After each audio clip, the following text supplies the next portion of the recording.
As we enter the maze, again, all paths look alike. It's like driving the logging roads in northern Maine. That's right. Every road looks alike and there are no signs. All right, I just made another turn without asking you. I think you're going the right way. Oh, that's such a relief. I would suggest a turn here, too.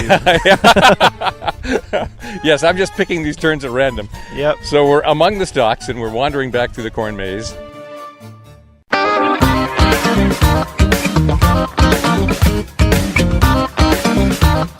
This is Bob Duchesne's Wild Maine. Today on Sports Radio 92.9 The Ticket, we're celebrating the end of summer by heading into a corn maze. Somehow, I have to get out before the show ends. Today's show is coming to you from Truergy Family Orchard in Levant. It's easy to find. You get on Union Street in Bangor and keep going out Route 222. When you get out about 10 miles, you'll go through the Crossroads Center of Levant, and just up the hill from there, you'll see all the signs and all the fun. Today's show is all about the fun and adventure the whole family can love, and many families have been loving for a full generation. We're down on the farm, surrounded by apples, pumpkins, goats, and one alpaca named George. Bob Duchesne's Wild Maine is brought to you by Hammond Lumber, Old Town Trading Post, Dysarts, EBS, and Napa Auto Parts. As the show begins, I've just driven into the Truergy Family Orchard parking lot, and here to greet me is Matt Pellerin. So welcome to the show, Matt. Yes, thank you. This is Truergy Family Orchard, so what part of the family are you? Well, I'm actually the son-in-law of the owner, Gary and Patty Truergy, and I married their daughter, Robin, which is the middle daughter of the family, 10 years ago. Now, were you interested in the beginning in farm work, or did actually that just no. come with marriage? Well, sort of. I started hanging around here when I was 16 years old. And I used to go out and play in the corn maze at night with my friends, and it slowly I just became more and more involved in the farm. They let me run a cash register, and I helped design the corn maze. And originally, my plan was to be an engineer, and so I went to school at the University of Maine, studied civil engineering, and I actually worked as an engineer for 4 years. But this year is my first year full-time on the farm. Okay, well, great. We're actually standing right outside the main store where they serve ice cream. You can buy apples and all that stuff and get the tickets to the various activities here. Yeah, there is a lot to do, and also in the shop we have a cafe that runs all the time, and we have a gift shop.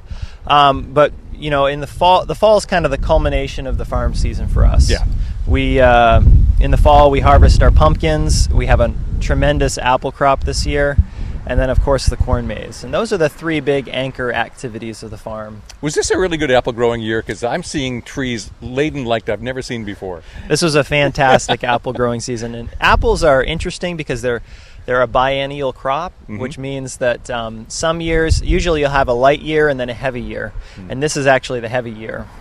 Okay, because you're into harvest season just about, and some of those trees couldn't hold another apple if they wanted to. Yeah, that's actually a concern in the early fall, is that they're so laden with fruit that if we got a big storm, trees would actually fall over. Whoops. Yeah, well, I remember that's happened before. Yeah. Well, the whole history of this orchard I found interesting because I went on your website, took a look, and I guess your father-in-law established the orchard back in the late 80s? That's right. He started out as a merchant seaman, and he would be gone for months at a time, and he found out pretty quickly that didn't really go along well with having a family. Yeah, right. And so he looked for something else that he could spend more time in actually working with his kids, and he landed on farming. And he visited some area apple orchards and was pretty impressed with the apple business, and so he planted 14 acres of apple trees right off. And the only trouble was that at that time we didn't know a whole lot about apple growing, and we had an infestation of round-headed apple tree borers, which killed all the trees. All of them, all 14 acres. All of them. They're all dead. That kind of hurt. Yeah, it was a disappointing setback. At what point do you say, maybe I'm not cut out for this business, let's try something else? Well, I think he said that a few times at that point, and he plowed all the trees under and actually tried to sell all of his farm equipment, but it wouldn't sell, so a few years later he decided to try it again. His wife, my mother-in-law, Patty, suggested that he, try that apple tree thing again. This time they only planted 1 acre. And that one took. And that went well, Yeah. and so then they planted another acre of apple trees and another, and then they began selling apples, and then we added the pumpkins and the corn maze to add more of an experience in the fall. And it is a total experience now. It is. This isn't just an orchard. This is tourism. This is getting people to come out of Bangor and come out and have an experience in the countryside like nowhere else. Right. Well, the whole point is to create an experience for families to come out and enjoy the farm with each other and with their community. And so it's not so much about the apples and the pumpkins and the corn maze as just things that you do. Yeah. But to create a space that's family friendly and safe and fun. When I was growing up, my family used to do that. We'd in the fall we'd go out to an orchard, pick some apples. I haven't done that in half a century. Well, you need to. I may be a little overdue. Yeah. What kind of apples do you grow? Well, right now we have Macintosh is our predominant variety. We have a lot of Cortland. We have a lot of apples called Liberty apples, which they taste kind of like a cross between a Red Delicious and a Macintosh. They're sweeter, and they come ripe in October. They're later apples. And we're growing a bunch of new varieties. We're growing Honeycrisp, which hasn't come ripe yet. Those trees will be ready in a couple years. And we have plans in the future to add a lot more heritage varieties and fun varieties as we expand the orchard. Cool. Yep. Now, one of the things I find interesting is apples are still sold by the peck. It's like nothing else in the world is sold by the peck, but apples are. Yeah, I guess it's just a traditional thing. Yeah. All right, so as we stand outside the ice cream shop, are you still selling ice cream? What time is it open? Ice cream shop is open from 10 a.m. until dusk, and yes, we are still selling ice cream. Actually, part of the corn maze experience is to get an ice cream at the end. And so in the fall, that takes up the bulk of the ice cream orders. Is that your reward? Do you get an ice cream at a discount if you actually finish? Actually, you get free ice cream. Oh, no kidding. Yeah, it comes with the maze ticket. Yeah, it's like watching pigs race for Oreos at the fair. Right. All right, as we stand here, you've got a petting zoo, you've got pumpkins for sale, and we haven't even left the parking lot, essentially. There's so much here to see. But as we stand here, you've got all this right in front of customers as they show up. That's right. It's a little overwhelming. There's a lot to do. Yeah, and the other thing that's fun about agriculture is it's kind of like art on a grand scale, and so we like to create beautiful spaces for people to enjoy, and so we use our pumpkins displayed to look really nice, and we try and keep our facilities maintained and looking nice, so that people can kind of have a visual experience when they come to the farm as well. Yeah. Have you seen an increase in the number of families coming out to visit over the years as you become better and better known? Yes, the increase has been pretty tremendous. I think last year we saw maybe 20% more people come out than the year before, and so on a busy weekend we'll see thousands of people. Oh, really? Yeah. Where do you park them all? I'm looking at the parking lot. Well, this is a very small parking lot here. We have a 4-acre field that we park them in below.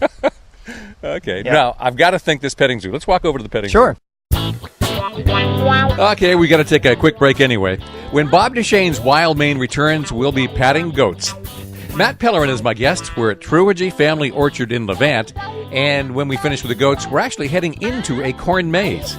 I hope he knows the way. You're listening to Sports Radio 92.9, The Ticket.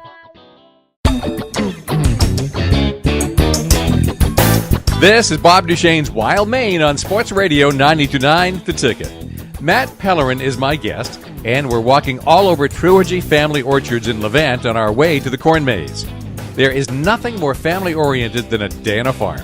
It's outdoors, and it's self-service. Pick your own apples, pick your own pumpkins, pick your own raspberries. And Matt, I've got to think our kids love these kids, a bunch of goats in the petting zoo. Oh, the kids love the goats. Yeah. And they feed them so much grain that sometimes they feel a little sick by the end of the day. Now, do the goats actually welcome the attention? Oh, yeah, the goats are very used to people. Yeah. Yeah, they're very friendly. Feed animals grain only. How much of it is a problem where people give them potato chips? We try to discourage that with signs. And the biggest problem is apples. People tend to throw apples, and that kind of gives them an upset stomach. So is it just goats, or what else do you have to pet? We also have an alpaca named George, but he doesn't really like to be petted much. He just likes to be looked at. He keeps his distance a little bit. Yeah. Mm-hmm. And then we have some free-range chickens that run around and scurry away from the 2-year-olds. Mm-hmm. All right, let's talk a little bit more about the pumpkins. Sure. This is added on since the farm was started. You started doing That's right. pumpkins when? Probably 12 years ago. Mm-hmm. Maybe a couple years after we started the corn maze. From your website, it suggested there are like 60 different varieties of pumpkins, gourds, etc. I didn't know That's right. there was that many in existence. Yeah. Well, the seed companies just keep coming out with these really new, interesting, exciting pumpkins, and some of them are just variations on the orange jack-o'-lantern theme with different sizes and shapes. But some of them are white, like our giant white polar bear pumpkins, Which I honestly have never seen before until I just arrived now. Yeah, those are really popular. People snatch those up Those fast. are really weird. Yeah. Well, they make if you're trying to make a fall display, they kind of accent the display really well. Then we have Cinderella pumpkins that look like the carriage in the Cinderella movie. Which ones? Those are those flat ones on the ground there. Yeah. They're kind of yeah. bright orange and flat. It's like they were stepped on. Yeah, they kind of look like they were sat on or stepped on. Yeah, okay. And those are really good for eating. They're actually a French pie pumpkin originally. Mm-hmm. Now, then we have some just really huge pumpkins this year. We have some new varieties. One of them's called Cronus, and one of them's called Fat Jack. And some of those are upwards of 40 and 50 pounds. Oh my God! I can't imagine how long it would take to carve one of those into a pumpkin if you were really. Yeah. Well, if you want to have the most exciting pumpkin on the block, I think this is a good place to get them. If you want a jack-o'-lantern that could beat up every other jack-o'-lantern, this is right. And then we have a lot of regular-sized pumpkins too. Yeah. Do you actually have pumpkin carving out here at all, or is that something not yet offered? Not yet, but that's a really good idea. I was looking at your website. It seems like you do it with everything, and that one was missing. It's like an opportunity to get families out here for, let's say, a Friday night before Halloween. Yeah. And do a pumpkin carving demonstration, or right, like an event, yeah, like a pumpkin carving day. Yeah, you're welcome to that one. That's a really good idea. No charge. Sure, thank you. Certainly. All right, why don't we head down towards the corn maze? Sure, let's do that. One of the things that I found fascinating was you have concerts out here. That's right. In fact, so the concert season is really just in the fall when you've got all the activities out here. Is there a charge for the concerts you're putting on out here? No, the concerts are free to our customers. Wow. And we just we feel like it's kind of a festival atmosphere in the fall weekends. Maybe something a little bit on the scale of a smaller common ground fair. Yeah. And we just find that music just makes the whole experience more enjoyable. People like to sit down, eat their ice cream, and listen to the. And we focus on folk music, traditional types of music, usually from the, people in the Northeast region, Maine and Massachusetts, and let's see. Alex Smith is coming up tomorrow on Sunday. Yes, that's right. He's a folk singer from New York, and he kind of has a mountain sound to his band. He plays guitar and sings folk songs. So that's kind of he's a new one for us. Yeah. We have some regular bands. One of the ones that's I find most exciting is called Perpetual Emotion. It's a strange name, but isn't it though? But they play some really excellent music. What is it they play? I mean, I don't know them. Well, it's a two-man band, and Ed Howe is he's the fiddler, and he plays an electric fiddle, and it's hooked up to a synthesizer, so he can create beats and rhythms, and just this really interesting blend of music that's real unique. Yeah. And then John Cody is the other musician, and he has an acoustic guitar that's hooked up to a synthesizer as well, and a stomp pad for his feet. And it is the most danceable music I've ever heard. It's just very interesting. And that's coming up on a week from Sunday, a week from tomorrow. Yes, that's right. Because on Saturdays, I just looked at my notes in your schedule. You've got Frigate, which is an eclectic contra dance band that seems to have a lot of old-time tradition in it. Yes, they're really fun. They have they're not only incredible musicians, but they're incredible entertainers as well. Yeah. They have a great sense of humor, and they play some really great traditional New England music. We're on the way to the corn maze, but I wanted to stop by the pumpkin patch. This is the big pumpkin patch. Yeah, this pumpkin patch is 5 acres, and then we have an additional 3.5 acres that we use to get our display pumpkins. Yeah. So 8.5 acres total, thousands and thousands of pumpkins to pick from. Are you going to be able to get rid of them all, or what do you do with the excess? Well, we don't usually have excess. Really? We had to grow an additional 2 acres this year because last year we picked out. And so hopefully this year we'll have just enough so that we'll have high quality pumpkins all the way to the end of October. So these pumpkins I'm seeing sitting out here in the field now will eventually be taken out front, or do people come into the field and pick their own? These ones are mostly for people to come into the field and pick their own, because that's kind of part of the experience, wandering through a 5-acre pumpkin patch and trying to find the perfect pumpkin. It's like picking your Christmas tree. Exactly. Yeah, right. Well, it's very similar. In fact, it's almost exactly the same. Yeah, very similar. Yeah, but the pumpkins are just sitting out here saying, "Take me home, please." Do you see that one out there with a massive stem on it? Oh, what happened to that one? Well, that one's called a Fat Jack. And that is one of the most unique pumpkin varieties that I've ever seen. That stem is bigger than my arm. Yeah. Yep. Okay, so how many acres again? You said 4 acres? 5 acres, 5 acres on the farm here, Yeah. and then we have an additional 3.5 across the road that supplies the pumpkin racks. And you can find pumpkins of every shape, size, and color you can imagine. I mean, you'd have to be out of your gourd not to take advantage of this. It's pretty fun. Yeah, I would think so. A lot of families come out to do it together, I would presume. Yes. Oftentimes people will have family reunions here, birthday parties. They come out for a picnic, and what's kind of nice is that some of the other agritourism businesses have an entrance fee, but we like to make it so people can come for free and enjoy the place, even if they don't buy anything. They can come out and have a picnic. Oh, that's really good. Yeah, and we try and make the place almost look and feel like a park to some extent. All right, we have reached the corn maze. Is this actually open right now, or is it? The corn maze is open right now. But there's nobody in there. I don't think there's anybody in there because it's a little early and it's a little cloudy out. This is Bob Duchesne's Wild Maine. Matt Pellerin is guiding me around Truogy Family Orchard in Levant. The chief target for the day is right in front of us, the corn maze. Now, I've never been in one, or even close to one. In a moment, we're going in. I hope this ends well. Sports Radio 92.9, The Ticket.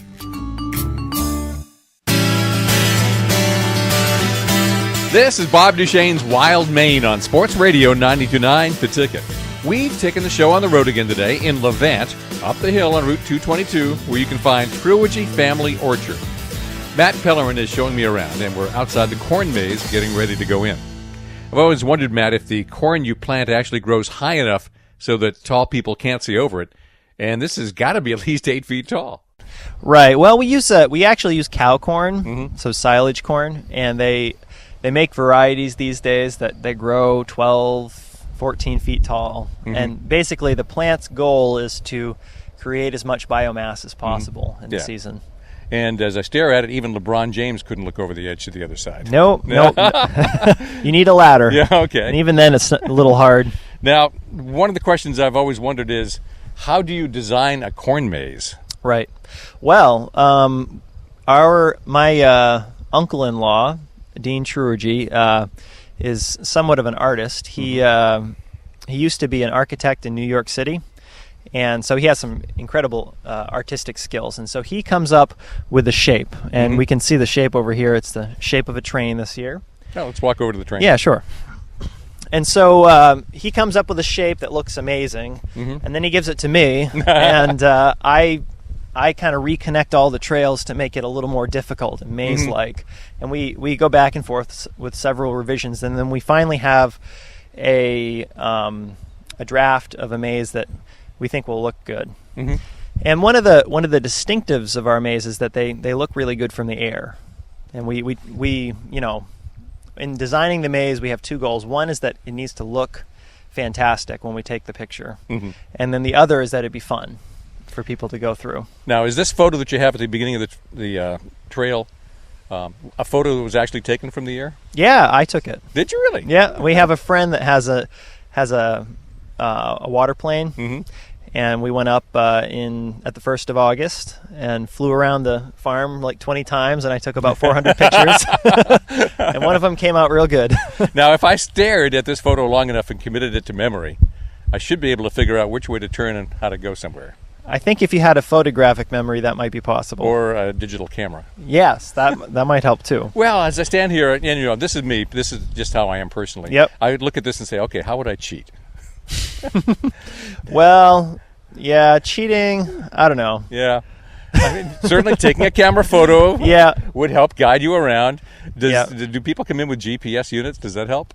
I don't think GPS is accurate enough to help with that. But we have a ticket that goes with the maze, and there's a map on it. Oh. So that's what I would suggest using. Oh, okay, well. I mean, some people who are particularly, adventurous like to put the map away and just go for it. Yeah, well, I would think so. I mean, isn't that the point? That's part of the point. Yeah, okay. Yep. Now, when you do this, do you plant the corn in the pattern already, or do you just carve out the pattern after you plant it? We carve out the pattern. So we plant the field, and then we have our map that's overlaid on a grid. Mm-hmm. And then we go out in the field and we just remove the corn from the areas that the trails need to be, and then on the edges of the maze. Mm-hmm. And I think one of the things that makes the aerial shots of our mazes so striking is the fact that we make the outline of the maze visible. A lot of people plant a big square cornfield, right, and then they cut a pattern into it. Mm-hmm. But that's not quite as striking as if you have the exterior shown. Now, do people really get lost in there? Well, I would say it's rare to have somebody actually lost. Mm-hmm. People get confused and turned around, but usually most of our little lost crises is little kids that got a little ahead of their parents, and more of a separation anxiety thing. And in that case, what happens? Do you have people standing by ready to help? Well, yeah, we call it out on the walkie-talkie, and then we send some family members down to reunite the families together. Yeah. Now, obviously, once you've been in this maze a number of times, you pretty much know your way around everywhere. I do know my way around. Yep. I have. I go in and I check all the stations and make sure everything looks good. Every weekend morning. So the first couple of times you're in, do you have trouble remembering where to go, or is I got lost a few times this year. I just couldn't find Station 5, and I gave up. I went home and got a map. Yeah. Do people cut through? I mean, do they cheat by going through the stalks? Well, we kind of discourage that because it's potentially damaging to the corn stalks. Yeah. But I'm sure people do. Well, do you have to go through every night and put some of the stalks back up, or block off some of the artificial paths? Sometimes there'll be some corn in the trails, and we like to pick it up and make sure things look really nice and are fun while you're in there. All right. Do people do things to blaze a trail, like leave breadcrumbs or bend down stalks to indicate where they've been? I have never seen that. Yeah, okay. Well, in that case, I hope nobody gets that idea Sometimes from me. I've heard people with walkie-talkies talking back and forth. Is that right? Yes, I've seen that before. And but their cell phones don't even need the walkie-talkie. That's true. Maybe that was a few years ago. Could have been a while. This is our 14th maze, so it's been a big stretch of time. Do you think you're getting better at making mazes? I think so. We had a lot of practice and learned some tricks along the way. Well, can we step inside? And sure, yeah, let's go in. And are we getting back out again easily? Well, that depends. Now, do you have to mow in here, or does the foot traffic just kill the grass in between the stalks? I would say I do some mowing early in the season before the foot traffic picks up, and usually I do it with a weed whacker. Yeah. I was out here yesterday actually weed whacking. Okay. Now, as soon as we get inside, there's a QR code in the maze that you can scan with your smartphone and get somebody to talk to you. That's right. Explain. So we thought this year as an extra piece of fun that's not really necessary to the game, but kind of an added bonus, that at each station, the character of the maze, which is an 1800s railroad conductor named Findley Stroustrup, he kind of guides you through the maze, and you're helping him find. The background story is that he was trying to create a machine to make his train go faster back in the 1800s, and he inadvertently created a time machine. And so he transported himself into our cornfield in 2014. And so what the maze goers are trying to do is trying to find things in the maze at each station to help him rebuild his time machine. Okay. Now, who made that up? That was actually made up in a combination between us and our friend Josh Alves, who's a very creative graphic designer, and he helps us with all the artwork for the maze. All right, we have just stepped into the maze, as I say, so we've only gone in about 20 feet before we get to this first sign, and already I'm confronted by two choices. If I go left, do I disappear forever, or if I go right, is that the right track? Well, it depends on how much you want to wander. Yeah. I would say we should go right so that we can go somewhere. Okay. Note to self, don't go left yet. Not yet. All right. So, as we enter the maze, again, all paths look alike. It's like driving the logging roads in northern Maine. That's right. Every road looks alike and there are no signs. All right, I just made another turn without asking you. I think you're going the right way. Oh, that's such a relief. I would suggest a turn here, too. Yes, I'm just picking these turns at random. Yep. So we're among the stalks, and we're wandering back through the corn maze. Each row is 10 feet deep, maybe? Yeah, well, it depends on where you are in the maze. It's right now we're next to the edge of the maze, so you can kind of see out into the field. But in other places it might be 30 feet deep, depending on whether there's a trail nearby or not. All right, we have come up to another intersection. My instinct says we go right. Yes, your instinct is good. There's one in a row. And now already I get another choice. I would tend to think I go left. Well, I'd be wrong, of course. I think that we probably ought to keep going right. Boy, it's a lot easier with a guide, I'll tell you that. That's true.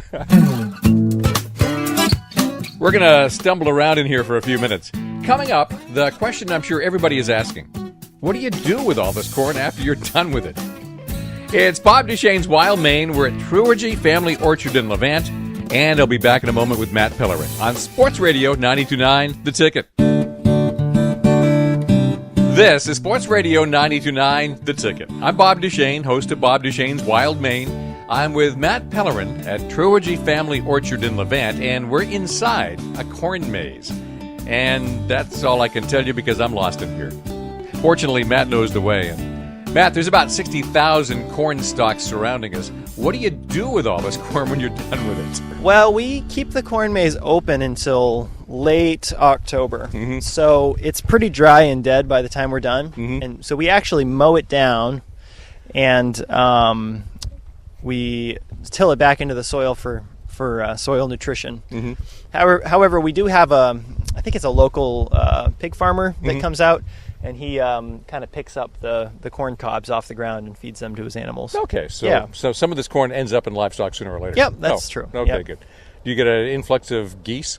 Or we try and keep the geese out. As my father said, Canadian geese is like having a flock of dogs on your farm. Yes, it is. Pooping everywhere they go. Right. So we sometimes we chase them with a gator and discourage them in ways. Yeah. Well, here we are at Station 2, which I found totally on my own without any help from anybody. That's right. So, okay, now that I'm at a station, what do I do with it? I punch out a ticket? Well, if we had a ticket, which we probably should have brought, we would look at the bottom of our ticket, and so we see the conductor Findlay here, and he says, let's see, I need something to tie to the helicoptic rotor. This is how the modulator stays tuned. I'm looking for a long, thin wire. And so you look at the bottom of your ticket, and there's a bunch of possible items that might fit that description. So it could be a jar of blueberry jam, pruning shears, a kayak paddle, a wagon wheel, a fiddle string. And since it's a long, thin wire, I would choose fiddle string. Me too, darn it. On that we agree. Yep. All right. Well, we wandered down to Station 2. If we wander this direction to the left, does that get us anywhere good? Yeah, let's keep going. Let's find out. Now, when you opened in late July? We opened, I think it was the 24th of July. Somewhere around there. Somewhere around there, yep. And the corn was high enough at the time, and Yeah, the corn grows really fast. We usually open it when it's about eyeball level, and because we figure it's pretty much a maze at that point. right. But I don't imagine it really picks up until later in summer. Well, actually, it's been getting increasingly popular in August these days. It's been doing a lot better than it used to in the summer. Do things slow down when kids go back to school? Nope, that's when they pick up. Yeah, you actually encourage school groups. Yes, we have. We do a lot of field trips at the farm, and other group trips that aren't necessarily school related. I think we'll go straight here. Okay, sounds good. I'm not sure I know where I am now. Man, I would be hopelessly lost in minutes in here. I mean, that looks like a dead end. I mean, is that what a dead end looks like? We don't have any dead ends. Okay, so this, obviously we can turn... Lots and lots of loops. That's kind of I see. how the maze works. So there's no case where you go down a road like this, say, well, I've got to turn around and go back. Well, we found back in the day that we used to do dead ends, and we found that they were very frustrating to people. And then people would get to a dead end and they would crash through the corn and find somewhere to go. Right. Yeah. So we decided, okay, no more dead ends. But there's lots and lots of confusing loops. Yeah, in fact, I would say that's even more confusing because I've probably just partly looped and don't know it. Right, you just wouldn't know. No. I mean, you keep walking and you think you're not blazing the same path, and sometimes I think you could be. Yep. That's devious, diabolical. Well, we've been practicing the art of confusing maze goers for years. Yeah, I've only been in this a few minutes, and it's working on me. Yep. But usually, even for the most difficult maze, it only takes about 30 minutes to 45 minutes to complete. So that's about the amount of time that you want to spend in the maze with some kids. Yeah. That is for sure. At the end of that, you're like, okay. Or you could just put them in that here was really and fun leave for the day. And on come back to the next thing. Do parents ever dump their kids in the maze and go off for a while? Well, we discourage that. Yeah. That's when we end up with trouble sometimes. Yep. Well, as I judge from the horizon, we're somewhere right in the dead center of this. We are. We're in the heart of the train. But now we're coming out. We're actually under Finley Strausstrup's nose, right there. That's the nose. I made that. So from the air, this would look like a nose. Yeah, that's a nose right there. That's funny. And that's the brim of his hat. How can you carve it out accurately? Well, because you don't really have perspective to judge by. We use surveying equipment, and so we survey a big rectangle, and then we make a finer meshed grid on the below, and it comes out surprisingly accurate. And so now we've reached the Hall of Fame, which is kind of the focal point of the maze. This is where people get to inscribe their name with a Sharpie and prove that they've been through the maze successfully. Is there anybody actually stationed here to punch tickets indicating they really got here, or how's that work? No, it's mostly just for fun. The people get here and they can write their name or their love notes to each other, or other nice things on this. Basically, it's farm promoted graffiti. Yeah. Okay. Yep. Okay. Here's a tough question. Do you ever get couples come in here who then start fighting about the directions and get in arguments? Oh, I'm sure. Yeah. But we try and keep out of that. Because I could see that being an interesting dynamic in relationships where they start arguing about which way to go. There's some relationships that just don't need that kind of pressure. That's true. Yeah. All right, so this is the end point. Well, sometimes people find this first because they just kind of walk this way. But the point is that you're trying to find all 6 stations in the maze. And then find the Hall of Fame, and then get to the exit and complete the game. Now, is that the exit over there? We're getting pretty close to the exit. All right. Yep. Well, we can walk that way. We can walk towards the exit. Now, how much does it cost? The corn maze is $6 for children and $7 for adults, and that includes free ice cream. And children 2 and under are free. Oh, I'm lost again. Oh, well, you won't be lost for too long. All right. Oh, here we are. We've exited the maze. There's a sign that says, wow, you did it, back to the barn, and ice cream. That's right. Okay. And now that we're out, we'll take one last break, finish up at the corn maze, and head back up the hill. I'm Bob Duchesne. The other voice with me is Matt Pellerin of Truergy Family Orchard in Levant. And this is Sports Radio 92.9 The Ticket.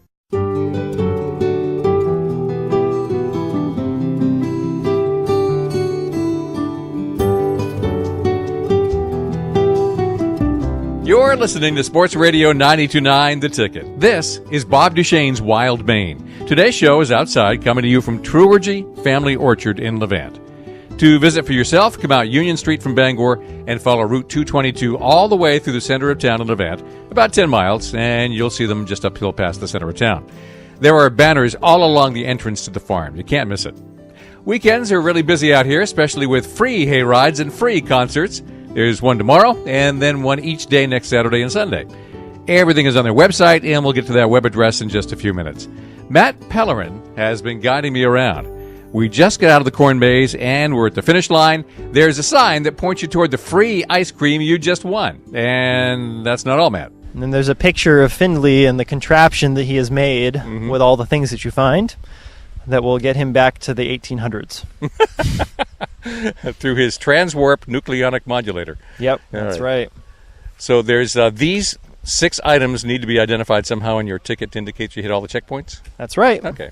Yep, that's the point of the game. Do all of these corn mazes across the country work the same way, or is a lot of this your own invention? No, this is pretty much all of our own invention. A lot of people hire the maze company, and they basically come out and they make your maze for you, and you kind of they'll design it and make it, and then you pay them a royalty. But we actually started doing this, I believe, before the maze company was even founded, or at least before we knew about it. And so we have our own method of doing it, and I think it allows us more freedom and creativity in coming up with a game. Well, we started to talk about school groups a little bit. You actually organized this so schools can come out here? That's right. Yep, we have a whole field trip department of the farm, and people will come out and go for a hayride, pick an apple, learn about the farm, learn about a little bit about goats, and just experience the farm in a way that's enjoyable to a school group. Yeah, we're actually walking back outside around the corn maze now, back towards the barn and the ice cream. The hay rides, are they free? Yes. Did I read that they're? That's right. Yep. You do free hay rides? We do free tractor-drawn hay rides, and we have them on Thursdays, Fridays, Saturdays, and Sundays.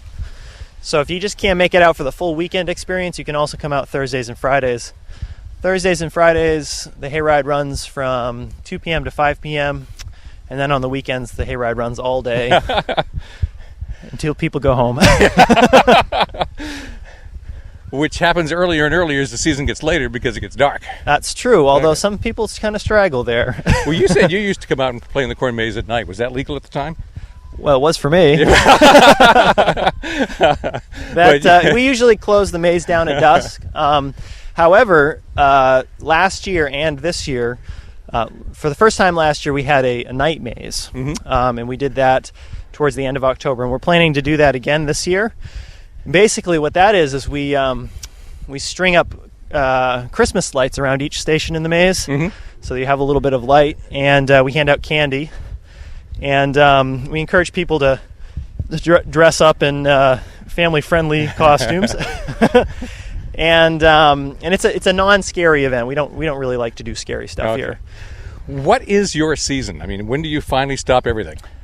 We will stop the fall things this year just after Halloween. I think November 1st and 2nd is the first weekend in November, and I believe we'll be open for that. But actually, we're planning to reopen at the end of November after Thanksgiving, and we're going to be selling Christmas trees for the first time this year. Is that right? Yep. We're growing Christmas trees on our acreage that's on the other side of the road. And this is the 4th year that they've been growing, so they're not ready for harvesting yet, but we decided to buy some Maine-grown Christmas trees and offer the Christmas experience up at the farm stand, so that we can get used to the Christmas thing, and other people can come and enjoy a Christmas experience with us. Well, if I remember from your website correctly, there's like 18 family members involved in this. Do you have enough family members now? Well, that number's always increasing. So I guess not.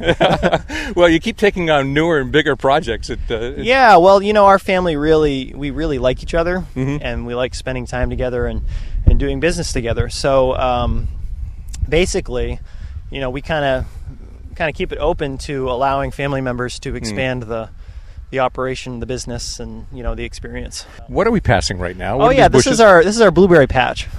Yeah. So these are like high bush blueberries. High bush blueberries. Yep. And the season on that is mid-July through the end of August. So we just missed the season.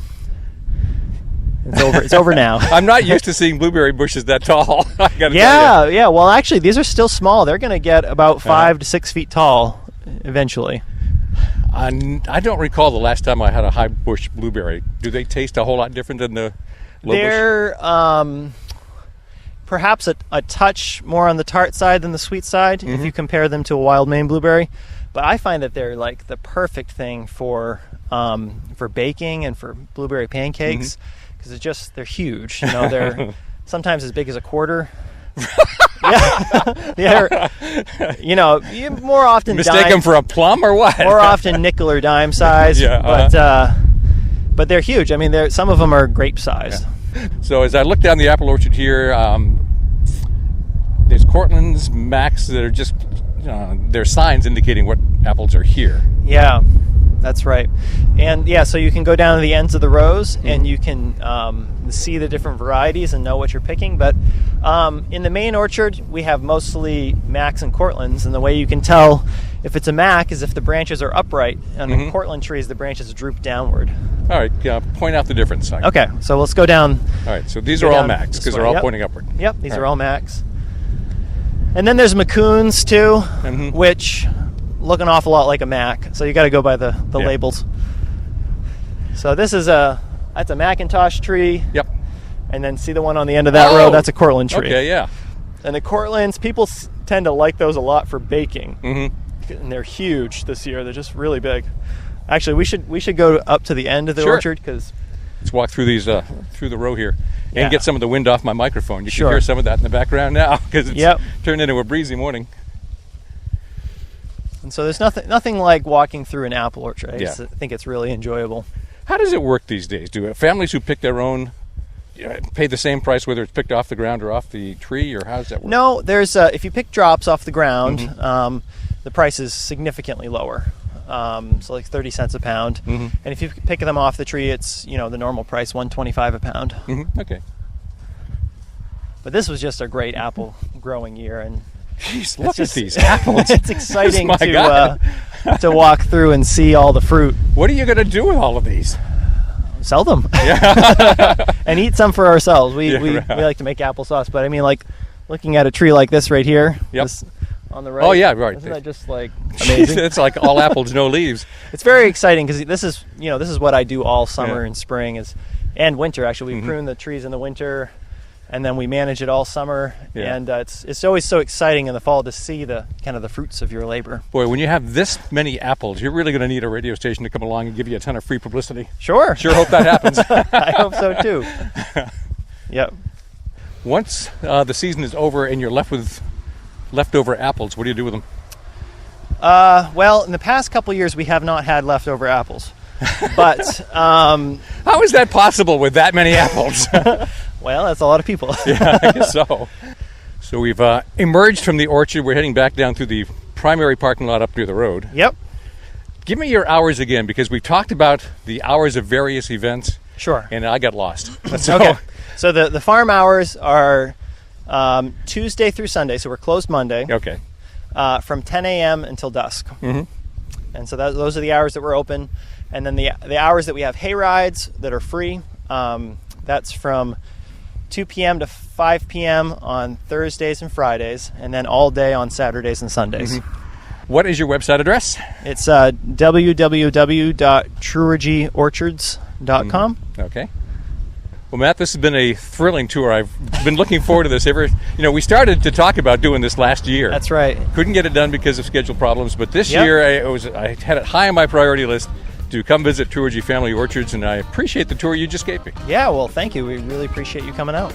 That's Matt Pellerin, and today's show has been coming to you from Truargy Family Orchard in Levan. Really, what you've been listening to is something called agritourism.